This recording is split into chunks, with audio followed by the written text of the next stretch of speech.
So, second video.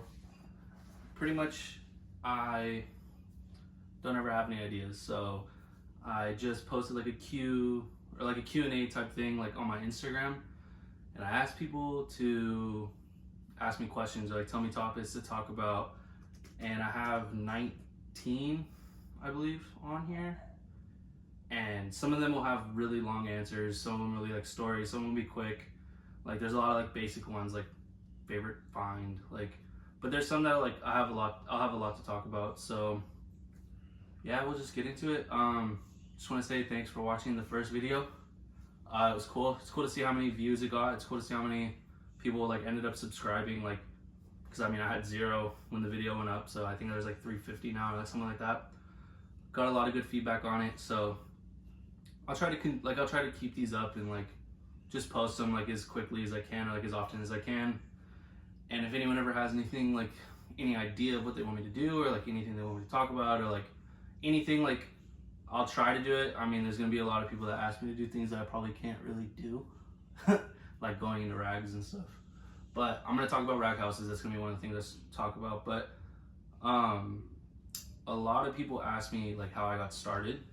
And I mean, if you've listened to like the podcasts that I've done, like they're from a while ago, so I mean, maybe a lot of people haven't heard them, but I've like talked about how I started. But I mean, I guess it'll be a good introduction to like the whole YouTube part of it. So I guess for all the people that don't know, my name's Taryn Erlacher, and I'll talk about like how I got started in like thrifting and like vintage, like pretty much just like what got me started, like how my Instagram got started, like all of that.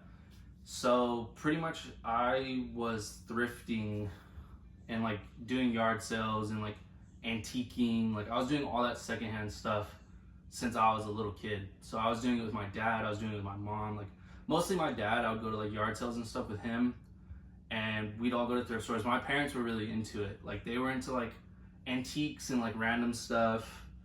And my dad would sell a lot on eBay. I mean, my dad had an eBay since like 2000 or like very early 2000s.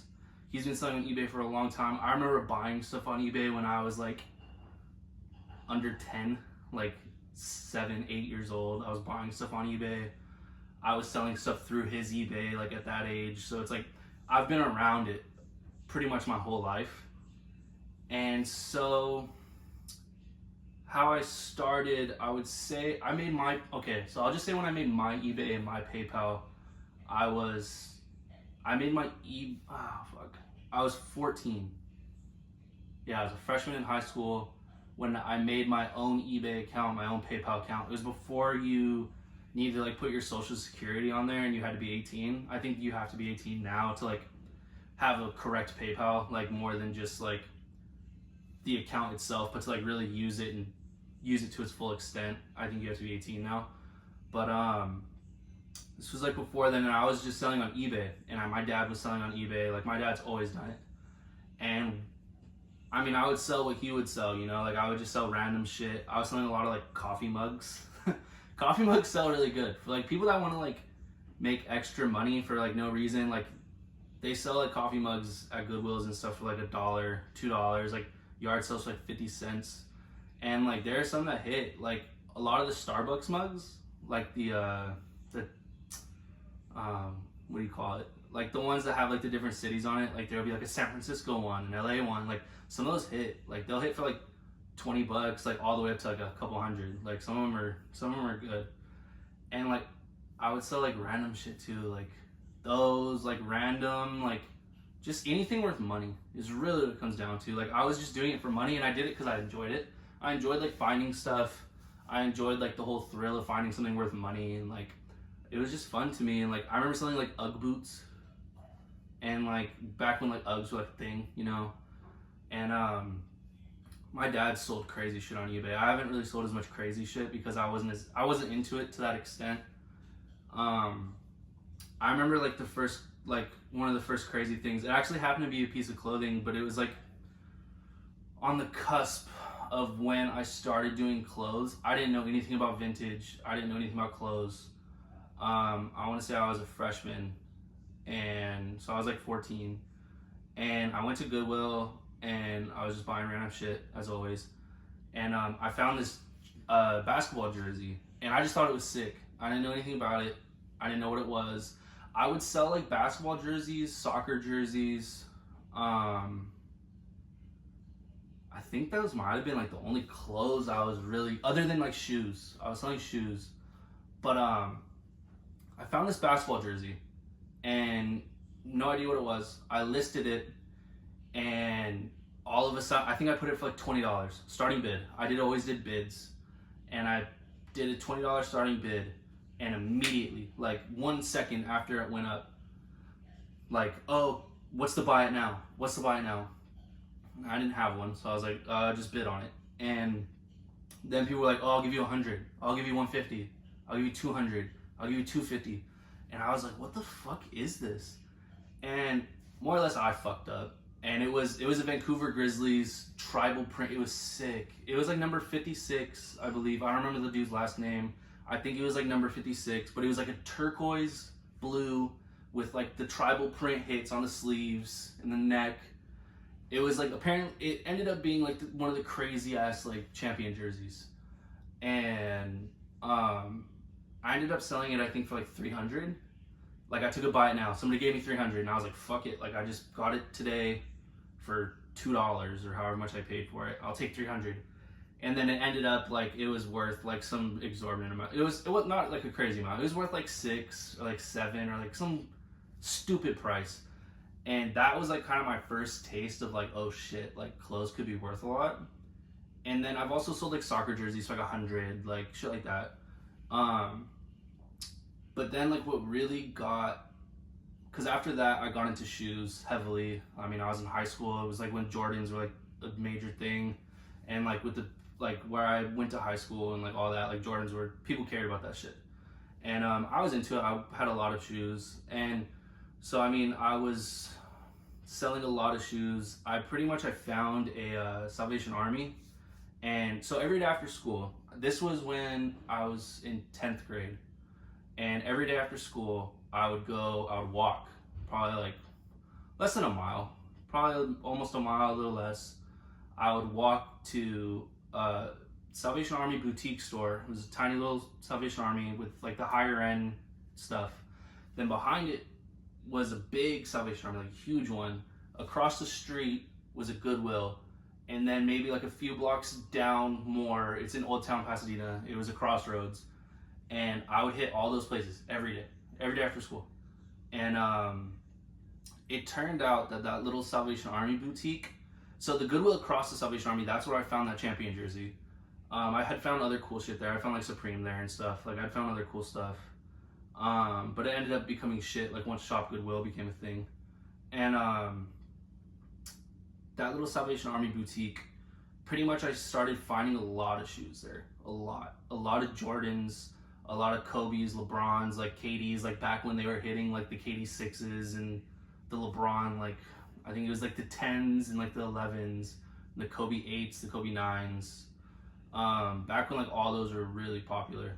And I would find a lot of shoes, and a lot of them were like pretty good condition for being at a thrift and stuff.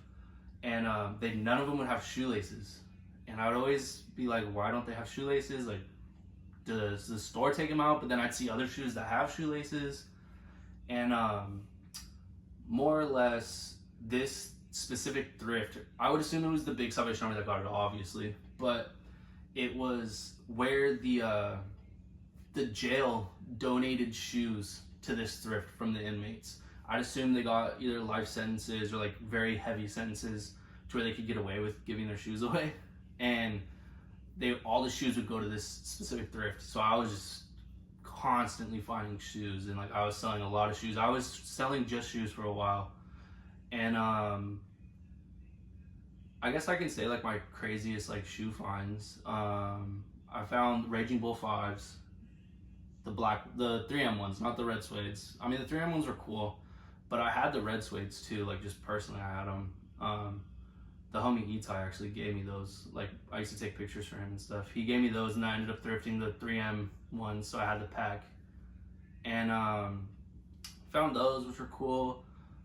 A lot of like OGs, like the gray toe 13s before they got retroed. I found the original ones of those. Like the Carolina lows, the 11s, the blue patent leather on the white top. Found those. The Big Bang LeBron 9s. Found those. Or not, Kobe, the Kobe's. The Big Bang Kobe's, I think they were the 9s. The ones that they hit for a lot. And then like the Sunrise, like the Sunset Kobe 8s, like some shit like that hit for a lot too. And then my dad ended up finding the Supreme Dunk Highs, the red ones with the stars on the side panels. My dad found those. Those were crazy.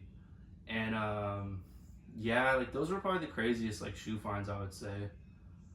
But then like, okay, so like how I got into vintage. Sorry, I kind of like went off topic. How I got into vintage was my dad he'd go to a lot of estate sales. I was never a fan of them. Don't know why, I just wasn't. But he went to an estate sale one day and he found all of these shirts. And he had a friend who I won't name, but he knows who he is. We make fun of him for this story all the time. But my dad found some crazy ass shit. He found like a whole, like, I don't remember exactly how many pieces, but it was a good amount. Like anyone that would found it today would go crazy. And it was all 70s band tees, like early shit. Like 73 Rolling Stones was in there, 77 New Barbarians, like other 70s shit, like crazy band tees. And I think there was like a good little stack of them. And my dad got them. He got them all for cheap, of course, because my dad didn't know that clothes were worth anything at the time. So I mean, they were cheap enough for him to buy them. They were probably like $1 a piece. And Nor was there. Oh shit, I said I wasn't gonna say his name. Nor, I mean, people know him, they know the story, but that's just, he's like a big homie of mine. Like he taught me a lot. He put me on a lot of game. He put my dad on a lot of game. But pretty much my dad got them. He saw that my dad got them. He knew what they were. My dad didn't. He ended up trading my dad like all this, like, I think it was like glassware or something that ended up being worth a good amount of money, but not nearly what the shirts were worth. And so he pretty much, he finessed my dad. That's really what it comes down to. But he's a great friend now. He's taught us way more than what those shirts were worth. So I mean, I would give a lot of credit to like all the stuff that I know now, like due to him. But it was just crazy shit. And my dad ended up figuring it out, I'd assume, or maybe he told my dad. And so we started looking for clothes. That's what got us into it. It was through my dad that I got into it, because I mean, I was still in high school at the time. I was like in 10th grade. And I was into like Supreme and bullshit too. Like once I was like a junior and senior, I was a little bit into Supreme. So I mean, that of course, I feel like that's a big transition for a lot of people as they go from streetwear into vintage at this point. But then this is how I found bins, which I mean is pretty much what made me who I am, I should say. And so my dad comes home one day and he's like, I found this Goodwill. And he's like, it's weird though, it's not like racks. It's like these big blue bins, it's by the pound, and you just look through these bins. And everyone there is going crazy, they're all weird, they're all And I went like 3 times and I hated it. I literally like, if anyone's ever been to the bins in LA, like in LA, you know, if you know, on the whole back wall, there's this big white wall. That's where everyone puts their carts. I would literally so like, this is the wall, and then above it is like all the bins. It's big ass bins, it's huge bins. And I would literally just stand on that wall. I wouldn't move. I'd be like, this is weird, like I don't like it. It was unorganized, it was just weird to me. I was young, I was dumb about it. And my dad would always tell me like, there's so much shit here. Cause this was before LA bins were popping like that. Like this was before there was a lot of people there. And I mean, LA bins is second best bins in the country that I've been to. And I've been to a lot of them. And there wasn't that many heads there at that time. And I think at one point, I finally went and I actually gave it a chance and I started digging. Cause my dad would tell me like, you can make money here. Like there's a lot here. Like not even just clothes. Like there was a lot of shoes there. I found like the Supreme Public Enemy Vans there. Like I found a lot of cool shoes there actually. And but then there's also like the hard goods that like cool shit would come out of them. My dad was more into that. But the first thing, so this will give me like, one of the questions was also like the first like piece that I found that was worth money, or like kind of what got me started. It was the first day I actually tried in there. Like I actually went with the intent of digging, the intent of finding stuff. I wasn't being a bitch about it. And I went and I pulled a 94 Rolling Stones Voodoo Lounge tour. Never seen this one to this day. Since then, never seen it. It was a white one. I don't exactly remember, like, I don't remember it well enough to describe it, but you know, like the weird little like Voodoo Lounge characters that are like all like, you know, there was a bunch of them on the back. There's tour dates. It was a sick one, and it got stolen from my cart. And my dad told me when I found it, because I found it and I didn't know, like, I was still trying to learn what vintage looked like. Because my dad told me, he's like, look for old clothes, like, look for this, look for that. I was pulling, like, junk food and shit. Like, oh, is this old? Like, look at it, it's Black Sabbath. Like, you know. And he was like, no, that's not old. That's not old. And I was lucky enough to where I had already been around a lot of old stuff in the past. Like, not even clothes, but, like, I knew old shoes. I knew just old shit. Like, I've been around antiques. So I kind of was able to learn it. I was able to pick it up really quick.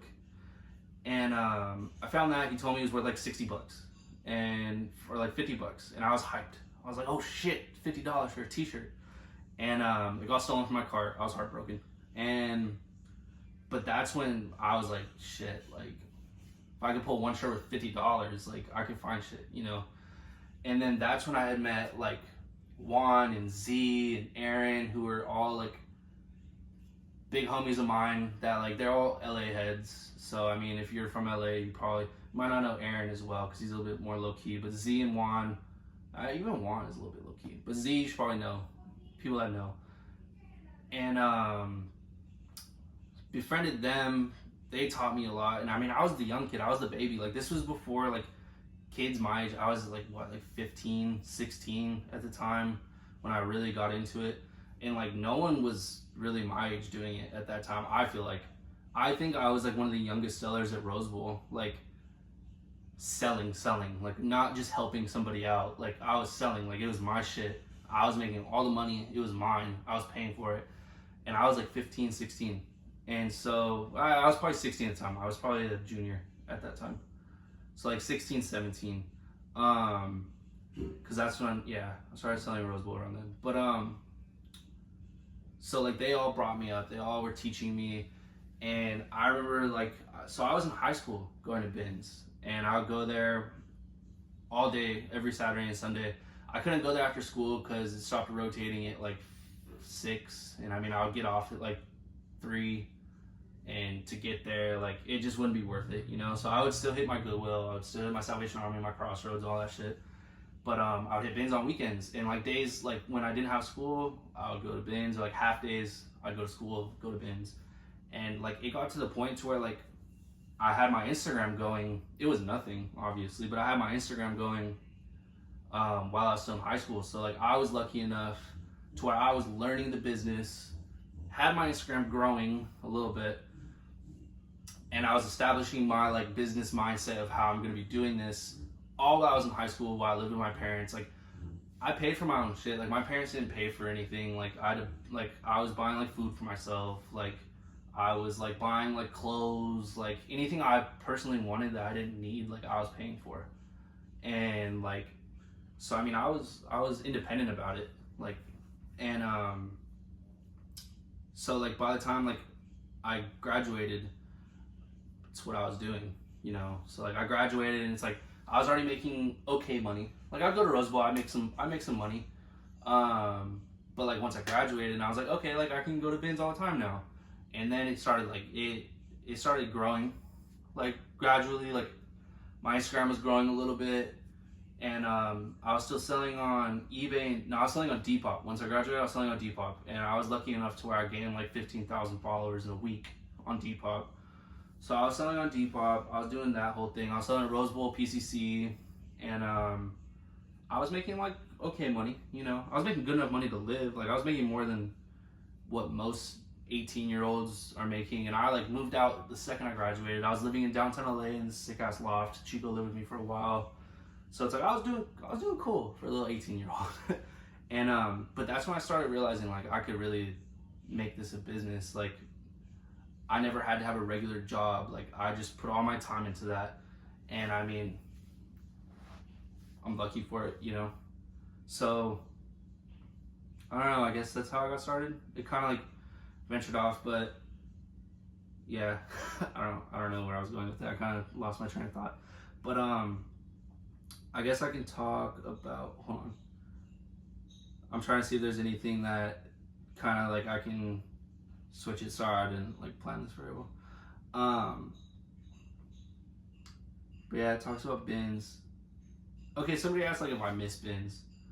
I don't miss bins per se. I miss the people. Like that's the thing about bins that's better than Raghouses. And because that's another question somebody asked, bins or Raghouses. Like, what do I like more? That's the thing about rags is it's more business, it's more work, way more work. Bins is fun. Like you go there, you hang out with your friends, like you look for t-shirts, like you get to like geek out on like finding shit. Like it's fun. Raghouses is work. So I mean, I miss bins in that aspect of like, I just hung out with my friends. Like I didn't do shit. Like my work was like literally being at school pretty much. Like just sat there and hung out, went and got food whenever I wanted. Like just hung out and found old shit. That's literally all I. But Raghouse is like, it allows you to find so much more. You pull way more stuff. It costs you more. If you're buying bales, it costs you more. But you pull way more. Bins is more fun because you have more of the chance, I would say, of finding more random stuff. Like you can find like, I don't know, like random hard goods you can find at bins. Like I feel like, oh man, I don't know. Raghouses are better than bins. I can't even try to argue it. But it's a lot more work. It's a million degrees in there. You have to pay to buy bales. You have to dig through barrels of like jeans and find nothing for the first 100 times until you finally find some shit. You have to dig through like just big ass gaylords. Like it's work. It's not easy. It's not for everyone. Like bins are a walk in the park. For anyone that complains about bins at this point to me, you have no valid point. Like it's not hard. Bins are so easy. But that's like another major topic that everyone was asking me about was Raghouses. So I mean, I'll say like what I can about them because I don't know everything. It's not like I'm trying to keep a secret. I've only been doing it for like 7 months. I haven't been doing it long enough to like I know everything. But pretty much what it comes down to is a raghouse is there's different types. But the ones I go to, they're called wiping factories. And we call them raghouses. People out here call them bodegas. But pretty much it's just there's ladies cutting t-shirts and sweaters and shit. They're just cutting shit. And they turn them into wiping rags. So it's pretty much just recycled cotton that gets shipped off to wherever and gets turned into rags. That's the basic gist of what it is. You literally are turning t-shirts into rags. But they also sell, like, you can go in there and like buy the t-shirts and it's 50 cents a pound at most places. And it's dirt cheap. 50 cents a pound, like that's nothing, you know.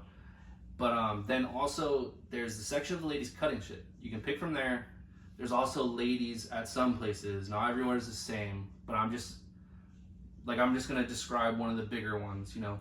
So then on another side, there's gonna be ladies like more or less grading pacas or like bales, but they call them, out here they call them pacas.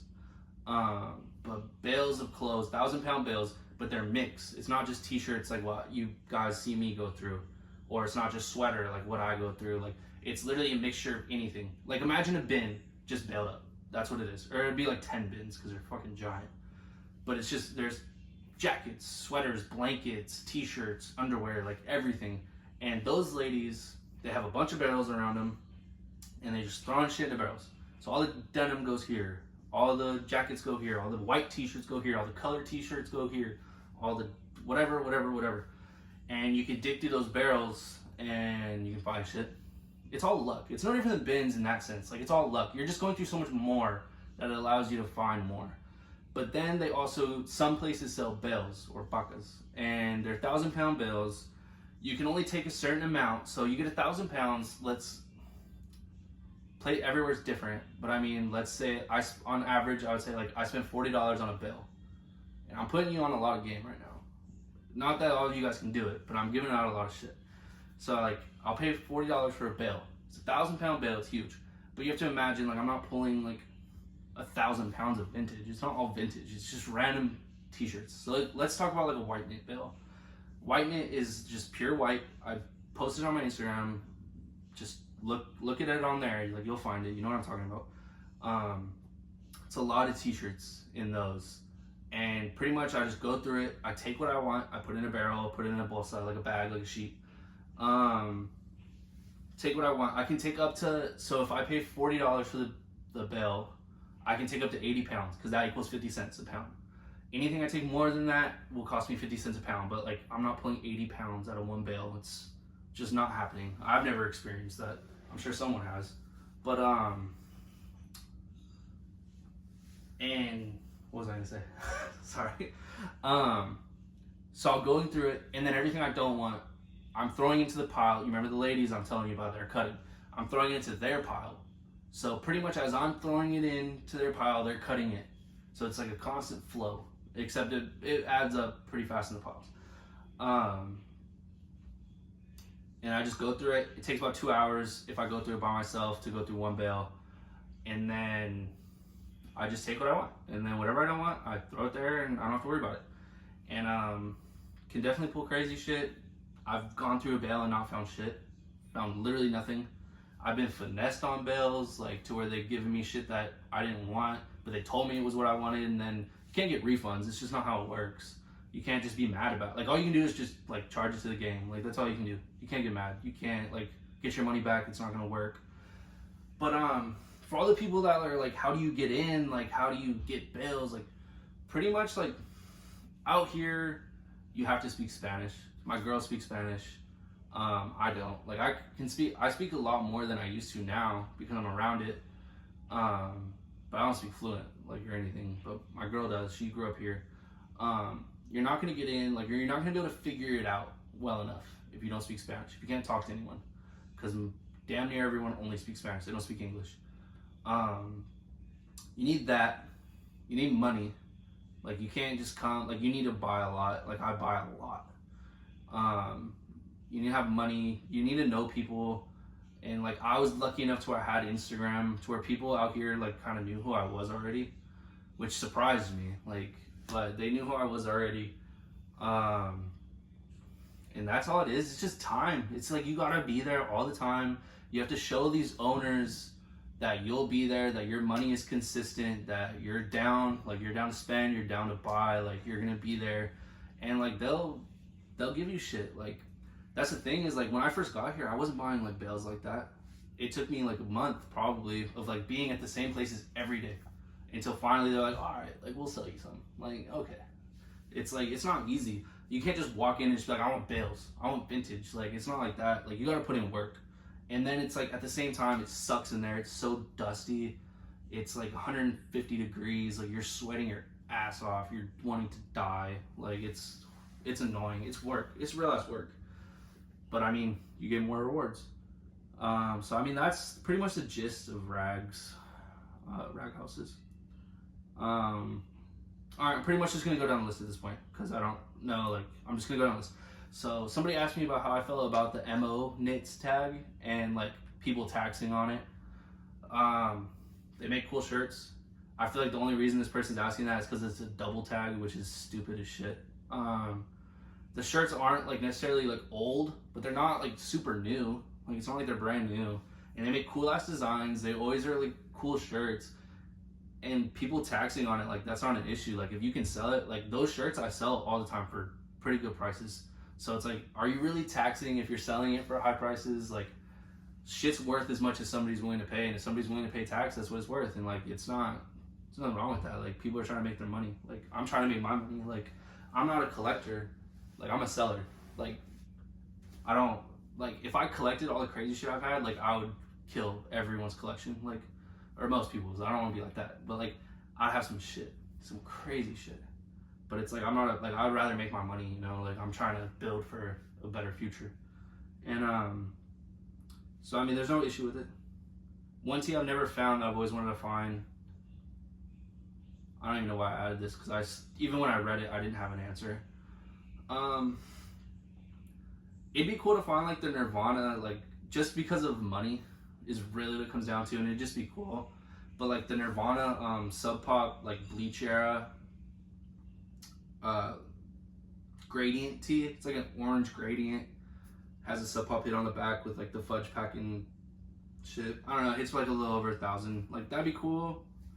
I feel like I found just about everything that I'd want to find. I would want to find a snow beach, like an OG snow beach. I want to find that. A cold wave would be cool. Like there's some polo pieces that I'd want to find. My foot's falling asleep. There's some like random shit that I'd want to find, but like I don't know, like t-shirt wise, like there's nothing too much.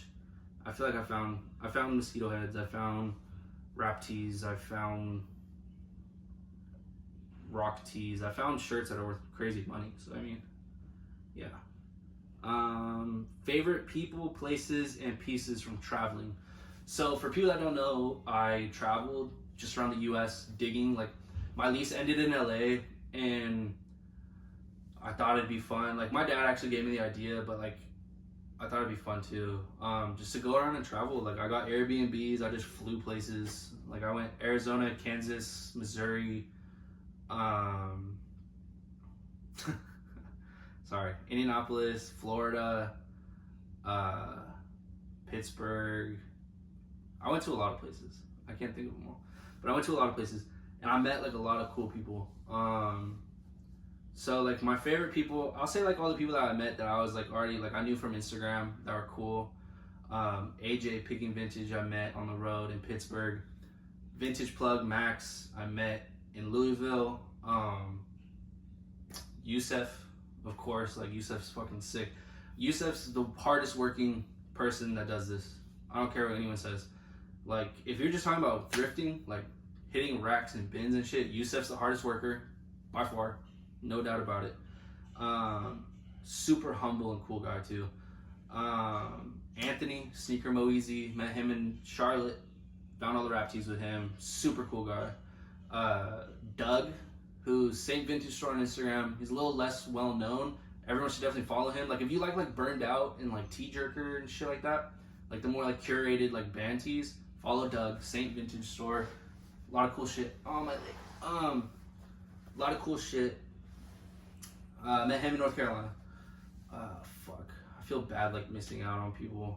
I met like some like random people I'd never known like through Instagram or anything on the road. Like in India, I met this kid named Bailey, who's Vintage Culture, who actually just opened a store in Indianapolis.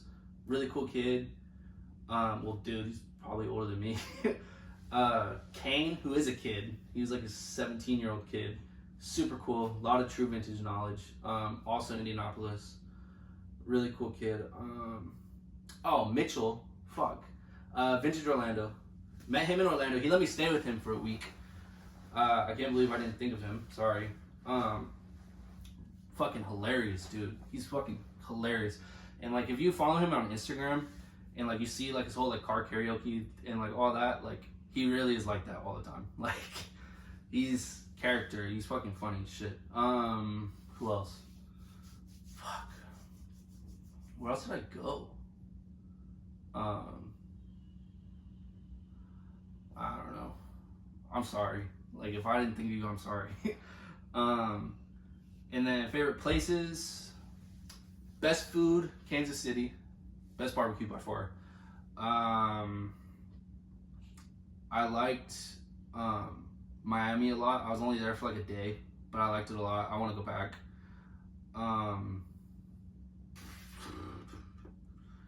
Oh shit, Denver. I went to Denver and I met Jacob, Sack Thrift. Really cool guy. Follow him too. Sorry, I'm just gonna keep remembering people. But places, I don't know, like I would just go work. So like I didn't really do much, I feel like. Like most of the reasons I like the places is because I like the people. So that's all I can really say about it. But then pieces, like I found a lot of crazy shit, like traveling. I guess the rap tee hit with Anthony is probably the craziest. You can hear about it in the last video I uploaded when I talked about the Fuji's tee. I told the story, but found like 60 rap tees over the course of 2 days. Over the course of 2 hits. But one had 44. So you can hear about that in the last video. Yeah, I mean, sorry, I can't really think very well of all of that. Like all the pieces I've gotten too much stuff like to really think about it. Most upsetting dry rot tee. I thought that was kind of a cool question. So for the people that don't know what dry rot is, pretty much like when you get tees from like, it seems like it's mostly 90s tees that get dry rot. Like it's like the cheaper like quality, like a lot of like wrap tees and like stuff that use like, I think it's from like the sulfur based dye in the tees and in the print and all that. It eats away at the cotton. And if a shirt isn't kept properly and it's dead stock, like it won't happen if you like, if it was worn and washed a bunch of times, it's not gonna get dry rot. It happens to dead stock shirts that have never been, either never taken out of a box or just never worn, never washed. Like pretty much the cotton just gets eaten away, and it tears like in your hands. Like literally you pick it up and it just like falls apart, or like you can just tear it open. And probably the most upsetting one I found was, I found it at Bins, and I literally started pulling it out and I tore it, and I was like, oh shit, it's dry rot. But I still want to see it because I knew it was old as soon as it was dry rot. And it was an OJ Simpson bootleg, but like a crazy one. And it like had like the trial like in the dates and like the bars like on the back. Like it was a crazy one. I can't really explain it very well, but it was a crazy one. It was dry rot. I've seen a lot of dry rot tees though. First cool thing I found, I answered. Do I miss Bins? I answered. How many hours a day do I dig? A lot of talking. I don't work that much. As bad as it sounds, like I could work a lot more, but I'm fucking exhausted every day. I work from like 9:30 to 3ish, 2:30, 3ish. So I usually go and I like go around and I buy, I open my bales. It takes a few hours. I work for a few hours a day.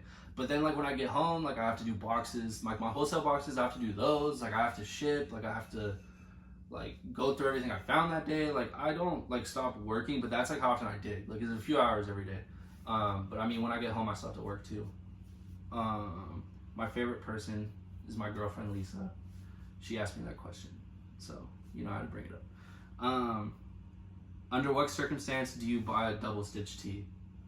That's an annoying ass question. I'm just gonna tell you. Like if you watch this and you ask me that question, like you're low key annoying. I'm sorry. Under what circumstance do you buy a double stitch tee? That's the stupidest shit I've ever heard. I think he actually put like in parentheses, because I kind of like just like wrote the general description of the question, but I think in the description he put new also.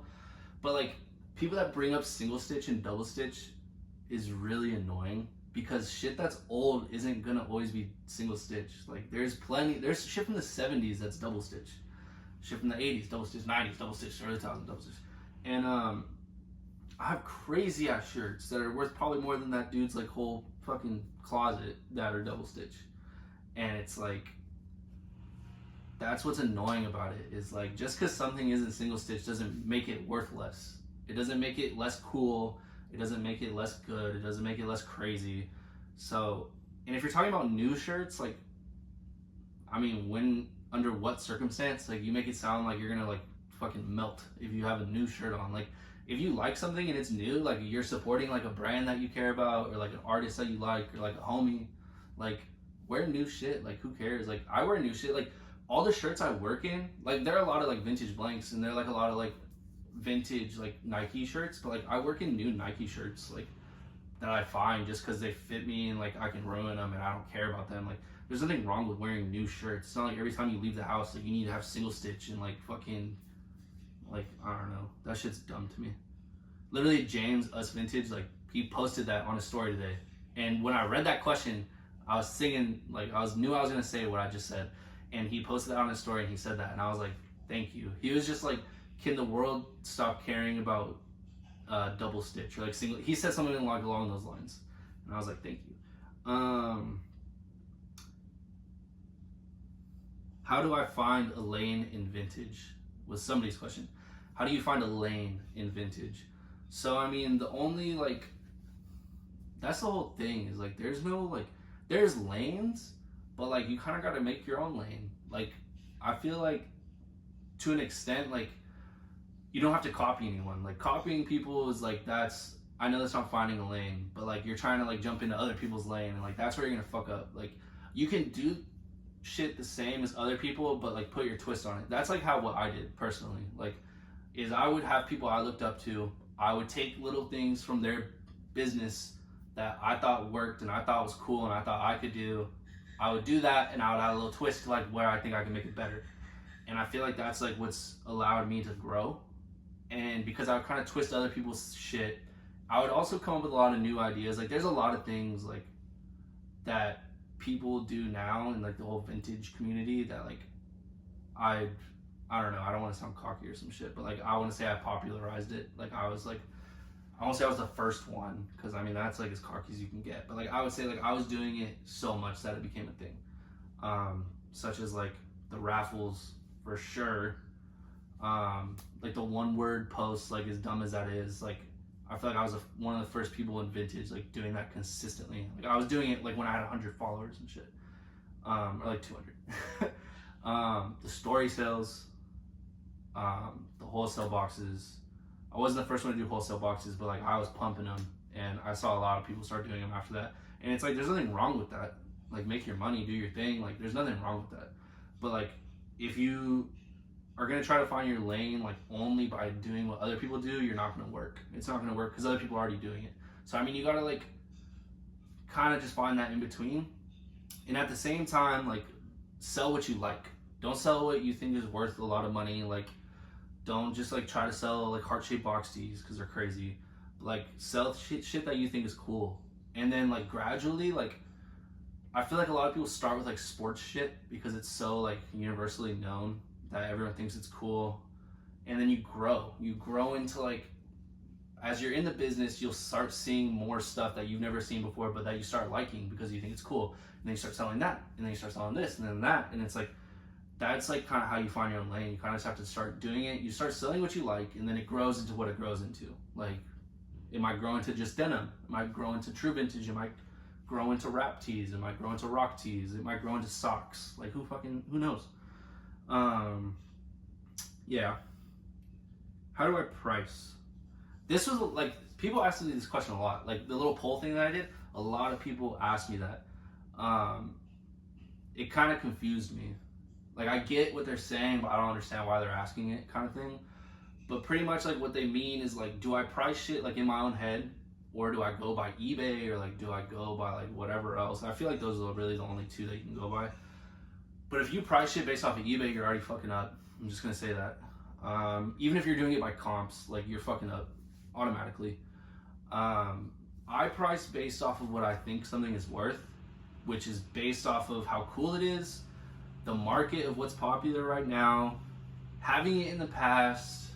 Like I base it a lot. Like I mean, I kind of like can unknown. Like a lot of people that sell a lot of shit, I feel like can just do it unknowingly. Like they kind of are just like, oh yeah, that's a $40 shirt. Oh yeah, that's a $500 shirt. Oh yeah, that's easy 1,000. Like that's easy 20. Like that. You know. But like if you're just starting, like you have to fuck up. That's my biggest like word of advice. Like you have to be okay with fucking up. You can't just expect to get retail prices when you're a nobody. Like it's sorry, but like you can't. Like if you have 50 followers on Instagram, you posted 3 things, and you post a heart-shaped box, and well, not even a heart-shaped box, that's such an easy sell. But like if you're selling something that you know like somebody else sold for 200, but they were like me or like James or like somebody with a bigger following, and you have 50 followers, like you better put that shit at 100 so somebody could resell it, because I mean you're not going to get market price, you know. And it's like even me, I price up to resell, like I price up to move it, but like I mean like somebody that can charge retail, like you're not going to get that much. So it's like you need to be okay with making less to grow and to make money to buy more. It's like you you can't just hold on to shit for your whole life. It's not cool. So don't go by eBay. And if you're gonna go by eBay, pretty much if you're gonna go by eBay non-comps, so like just shit's listed for, you better price it a third less or half, either one, depending on how crazy the prices are. And if you're going by comps, you better price it a little bit less than that or around there. I guess you can get away with it. But you also need to like price it based on where you're at as a seller, as a business, because no one's gonna buy a $500 shirt from somebody with 50 followers. I'm sorry, like it's not really gonna happen unless it's like a heart-shaped box, unless it's something crazy that it sells itself pretty much. But also one other thing of like not going by eBay is like there are things that you can sell strictly like based off of what it is. Like shirts that like maybe on eBay, because eBay is such a big platform, they sell for like $20. But if you're at a market and somebody falls in love with it, you can charge $100 just because they're in love with it, just because they've never seen it, they're not into it as heavily, like they love it. Like you can charge whatever you want. Like that's the whole thing. Is that it's based off of you, like you as a seller, you as a business, how like how long you've been doing it, like shit like that. So it's like that's a hard question for me. But like if you're just getting started, you need to like be okay with losing money or like selling it for less or fucking up in general. Like me personally, like I sold crazy shit for nothing, like just because I didn't know what it was and I didn't care about like holding on to it because it might be good, or like because one's on eBay for $500, like so I want $500. Like you have to be okay with selling shit to learn what it's really worth. Because I guarantee you, like if you sell something for super cheap and then in a year like you see it again and it sells for like 500, like you're gonna remember that shit and you're gonna keep it in mind. But it's like if you like sit there and you have a shirt for a year and then you finally get like whatever you wanted on it, like it's you're not learning anything, you're kind of just being greedy.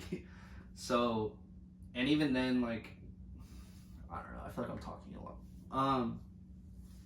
Another thing that I did, so when I wanted to learn about true vintage, I didn't know anything about it. I knew it was good, I knew that there people could sell it for a lot of money, but I didn't know anything about it.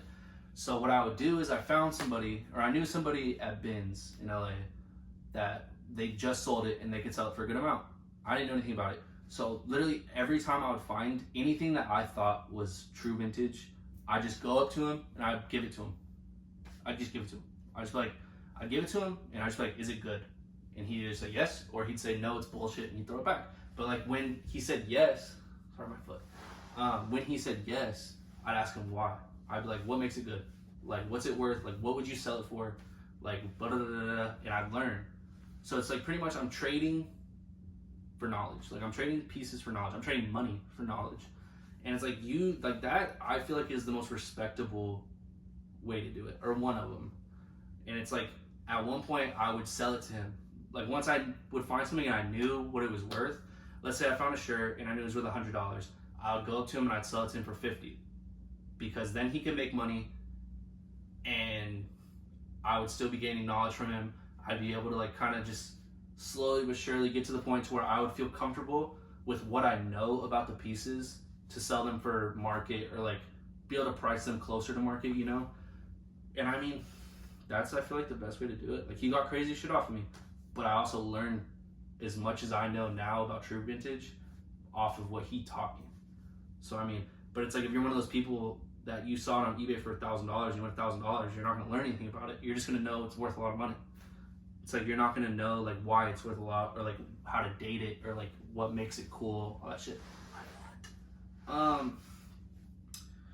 When did I realize thrifting could be my job? I kind of already said it. I mean, I was in high school doing it and I was making money. Thoughts on hype vintage? I think there's only like 4 more. Thoughts on hype vintage? Hype vintage is sick. Like, I feel like so many people like want to hate on shit for being cool, and it makes no sense to me.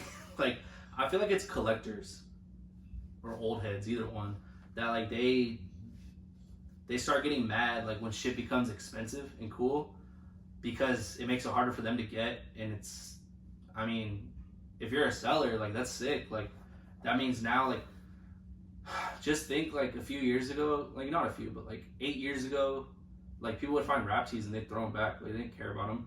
But now it's like you find a rap tee and that's $1,000. Like that's $500. That's $300 for shitty ones. That's $1,500 for crazy ones. And it's like, how could you get mad at that? Like that's $1,500. Like that wasn't worth $1,500 that back then. Like hype just means more money. And it's like, if you care about making money and you care about selling, like you're finding more money the more hyped it is. Like Akira tees, like fucking people were asked like getting $600 and shit for Akira tees, and it's like back then like they were worth $100. Or Selena even. I remember I used to sell, when I first like found a Selena shirt, I bought it off a homie at Bins for $20 and I sold it for $40. And it took me days to sell it because no one wanted it. People would offer me $30. And now like any Selena tee, $150 or or more, depending how crazy it is. So it's like, it's just more money. Like, you can't get mad about it being hyped. Like, the only reason you can get mad is if you genuinely, you want it for yourself and now you can't buy it. But if that's the case, then step your money up. Really what it comes down to. Tips for selling and growing on IG. Okay. I think I might do that one last. Bins or rags, I answered that. Weirdest thing I found a lot of weird shit at bins. Like anything you could possibly think of. Like whether it's like shit, like literal shit, like in underwear, like bad period stains, lots of dildos, anal beads, really weird like strap-ons I found, heroin needles, crack pipes, weed pipes, bongs, cum rags. I found like pretty much, I feel like anything you could think of, like rats. I've seen rats in bins. Found a big ass lizard one time. It was definitely somebody's pet. Felt bad for it because it definitely died. Like once it got let out, like somebody grabbed it and put it outside. Like it definitely died, which is sad. But I could tell it was somebody's pet because the tail was like 4 feet long by itself. Yeah, like just weird shit. Pretty much anything you think of. Okay, I'll just end it off with tips for selling and growing Instagram. So my tips for selling, I guess it kind of goes like for the how I price things, that question. Like you could say some of it was like that. Sell shit based off of your market and based off of like your capability of selling. So like kind of know where you stand, like know what you're capable of and be realistic with yourself. And I mean, that's the thing, like there's nothing wrong with selling something for less than it's worth to move it. So it's like if you want to like make money, sell shit for cheaper because like those little sales are gonna add up. They're gonna add up quick and it's gonna allow you to buy more and you're gonna make more because you're gonna have more. And then growing, like pretty much like all I can say is consistency and post what you like and post what's sick. Like don't post everything. Everything you find doesn't need to be posted. Like post what you think is cool and what's cool, like really dope, like crazy, like kind of, I mean, I don't mean to be a dick, but like kind of similar like what I do. Like I post crazy shit that's hyped. I post shit that I think is cool, but that's gonna make people notice you. Is like if they can click on your profile and they just see crazy shit, obviously they're gonna follow you, you know. And then posting consistently. Try to post at least once a day, at least. So posting every day, like it's gonna get your shit out there. You're gonna gain more followers, obviously. And I mean, that's all you can really do. Like, it took me so long to like grow. Like, I think it took me like 2 years, maybe 2.5, to get from 0 followers to 5,000. And then once I hit 5K, it jumped. Like, that's when like shit kind of hit the fan. And that's when I started like posting bin pics too, and like that became a thing, and like that built me a lot. And then now it's like once you hit like 10K, like you kind of coast a little bit. It kind of just comes. And you just kind of gotta grind up until you hit that point where you break. But it's like you just can't get discouraged about it. Like you can't see other people with way bigger followings and be like, shit, like they're already there. Like I missed it, or I'm late, or like I'm just shit. Like you can't. You just gotta post. Just post. That's all it takes. Posting. Like some people comment on a bunch of stuff, and I've never done it, but I mean I'd assume it works because people see your comment, so people click on your profile, you know. So like you could comment on people's stuff. Like you could just show love. Like there's this one dude, like I've never heard of him, never talked to him, never anything, but he posts me in his story constantly. His Instagram's like the vintage market or some shit like that, and like he constantly is just showing people love. He's just like every story he posts about something he found, and just be like, check out some of my favorite thrifters, and he'll name like 20 people or 10 people, and it's like that's sick. Like you're showing people love, you're gonna get love, and I feel like that's one way. Tips for selling. I'm trying to think if there's something else for selling other than like shit I've already said. But like, I don't know, your pictures, like the way you post pictures, like that could help you sell stuff. That could also help you grow. Like there's people like Vintage Heatwave who kind of have their own style of pic that keeps them like trademarked to you. Like you know that's a Vintage Heatwave post like before you see the name. Or like Jim Synonym. Same thing, like his little cart thing, like you know that's a gym synonym post before you see the name. Like I feel like me with the Raghouse post, like you know that's a Thrift Lord post before you see the name. Or like even back when I did bin pics, like you know it's a Thrift Lord post before you see it. Same with like Us Vintage James, like the way he does his pictures. Same with like Forecourt Classics, the way they do their pictures. Like you can just tell. So I would say be consistent with your pictures so that people recognize it right away. Be consistent like with how you talk about stuff, like how you post in your story, or like how you put like in the descriptions of your pictures. Like you just need to make it known that it's you before they know it's you, I guess. And then I would also say be personal, like on your Instagram. Like don't be afraid to show yourself, or like show your personality, like whether it's through your face or like just you talking about stuff. I would say show your face. I mean, it's not that serious, but like you don't gotta be like insecure or some shit. Because I mean I'm pretty goofy looking, and it's like I'm fine with it. I'm doing a fucking YouTube video, so don't be afraid to show your face. Because like the second you start showing your face, it becomes more than just clothes. It becomes you, and it becomes you personally, to where people will like you for you more than just like, oh, he finds cool shit. Oh, he doesn't find cool shit, but I think he's cool, so I'm gonna follow him and I'm gonna buy shit from him because I want to support him because he's cool. So it's like being personal and like showing your personality through your stories or like through your posts. Like it kind of adds a whole new level to your game, to where it's just kind of like people will start buying shit just because they like you, or like they'll see you post something and they'll see somebody else post the same exact thing, but they'll buy it from you because they like you more because you're cooler, or like they think that you're cooler. So I mean, I would say that's a tip for selling and growing. Yeah, just don't be afraid to fuck up.